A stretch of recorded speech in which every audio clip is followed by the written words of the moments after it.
Decreto 9.580 de 2018, artigo 142, vou pedir para o editor colocar isso na tela. Ele vai dizer assim, ó, as pessoas físicas, e aí primeira pausa. Olha só como é que é a política de Estado, doutora Elaine. Veja só, não é qualquer pessoa. Porque a pessoa jurídica já está com patrimônio no nome dela. Então o Estado não está a fim de dar essa moral para a pessoa jurídica. Ele não quer dar moral para ninguém. O Estado quer assegurar a política de Estado dele. Então ele fala, as pessoas físicas poderão transferir para pessoas jurídicas, a título de integralização de capital, bens e direitos pelo valor constante da declaração de bens ou pelo valor de mercado. Veja, Lani, como é que o sistema... Na política de Estado ele se cerca. Você tem a Constituição falando de realização de capital e você tem a lei do imposto de renda falando de realização de capital. Eles se complementam para que o cara fale assim, passei lá para a empresa, sou imune do ITBI, mas agora eu me lasquei, vou ter que pagar imposto de renda. Não vai ter que pagar imposto de renda. O Estado não quer receber esse imposto de renda. Okay? Essa política de Estado tem que estar concatenada. Não só com não pagar o ITBI para o município, mas também não incidir imposto de renda. Se a finalidade da imunidade é deixar de receber aquela tributação, afinal de contas o Estado precisa do dinheiro para se manter, essa razão está na política de Estado. Perfeito. E Elaine, por que o Estado tem esse interesse? Veja, o ser humano, eu gosto muito de usar o exemplo do celular, né? O ser humano pega um celular, aí ele bota o WhatsApp e entra no grupo da família para dar bom dia para todo mundo, né? Aí ele entra lá no grupo lá dos amigos lá para ficar mandando aquele monte de pornografia. Aí entra no grupo da vovó para receber os gatinhos, beleza?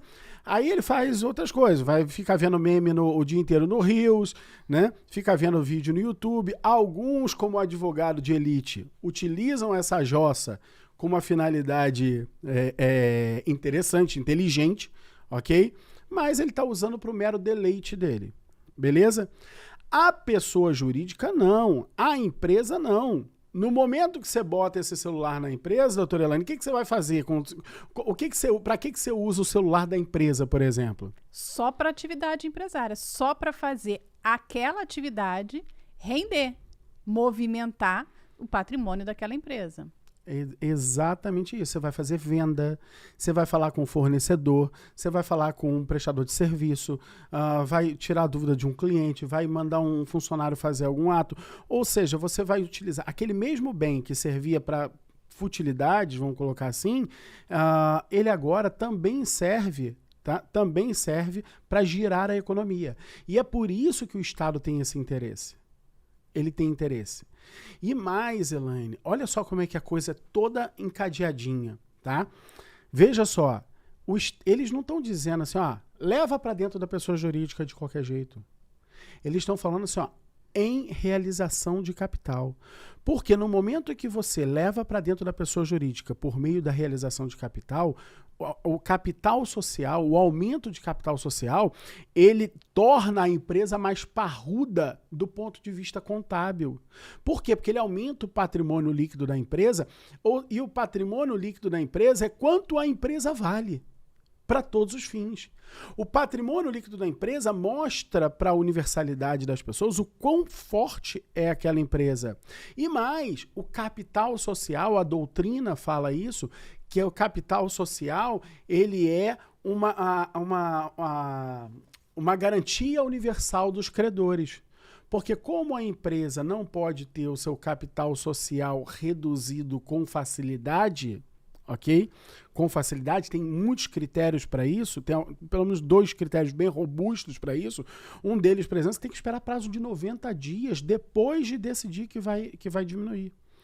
Então, e mais, tem que comunicar aos credores por meio de jornal de grande circulação, olha isso. Isso é para dar segurança para os credores, esse prazo, todos esses elementos, esses requisitos para você reduzir o capital social, traz segurança para o credor. Exato. Então, o Estado, ele não quer, ele para fortalecer essa política de Estado, ele quer que a empresa ainda leve para ele, ainda leve para dentro dela o bem tornando aquela empresa mais forte e com mais garantia para a universalidade de credores. Então, por isso, por meio de capital social. E aí, veja, Elaine, olha só isso. O parágrafo 1º do artigo 142 e o parágrafo 2º, ele vai dizer exatamente como é que funciona a vida do contribuinte em qualquer uma das duas opções. Porque, se você lembrar, o que o caput do artigo 142 fez foi dar opção. Então, ele criou uma faculdade. Olha, pessoa física, você pode transferir para lá ou pelo valor de mercado ou pelo valor de aquisição. Pelo valor que está na sua declaração de imposto de renda, melhor dizendo. Ok? E aí ele fala assim, ó, se a transferência for feita pelo valor que tá constante da declaração de bens, isso é o que fala o parágrafo 1º, as pessoas físicas deverão lançar nessa declaração as ações ou as cotas subscritas pelo mesmo valor dos bens ou dos direitos transferidos. Cara, acabou, não tem que pagar nada. Não tem que pagar nada. Se você está lá, o imóvel está na sua empresa por 100 mil reais, não importa se ele vale 1 milhão. Por que não é fraude? Porque é a lei te dizendo, ó, você pode fazer. Você pode fazer. Ah, mas eu não tenho que justificar. Não, a lei está te dizendo, vá lá e você pode fazer. Eu estou te autorizando a fazer. A lei está te dizendo, você pode fazer. Então é a lei, você não está fraudando nada. A lei está falando, vá lá que você pode fazer. E ao dizer você pode fazer, ela ainda diz o que acontece. O que que você faz, você, pessoa física, a partir de agora, você tinha lá 100 mil reais, imóvel tal, valor 1º de janeiro, 100 mil reais. Na sua declaração de imposto de renda vai estar lá, valor 31 de dezembro, 0, e embaixo vai ter uma outra linha, aquisição de cotas da sociedade tal, 1º de janeiro, 0, e 31 de dezembro, os mesmos 100 mil reais. Só vai fazer uma substituição daqueles bens. Você só precisa informar para a Receita o que está acontecendo. Então, quando eu faço o sistema de holding familiar para o meu cliente, na declaração de imposto de renda dele, 1 ano vai ter o patrimônio imóvel e depois não vai ter só mais esse imóvel, vai ter a informação de que foi trocado. Não tem essa informação claramente, mas a conclusão é essa, que saiu um imóvel e ingressou cotas dessa sociedade, dessa empresa. Exatamente assim.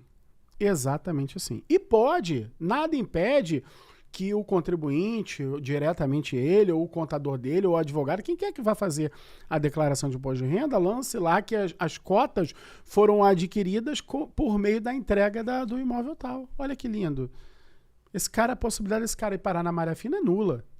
Porque a informação está toda ali. E o parágrafo 2º, Elaine, fala das consequências de você não usar essa faculdade. E ele vai dizer o seguinte, se a transferência não se fizer pelo valor constante da declaração de bens, a diferença a maior, ou seja, se tiver diferença maior, essa sim você paga imposto de renda. Então, é sua faculdade, ou faz com imposto de renda ou sem imposto de renda. Mas a lei está te dando essa faculdade para garantir essa política de Estado dela.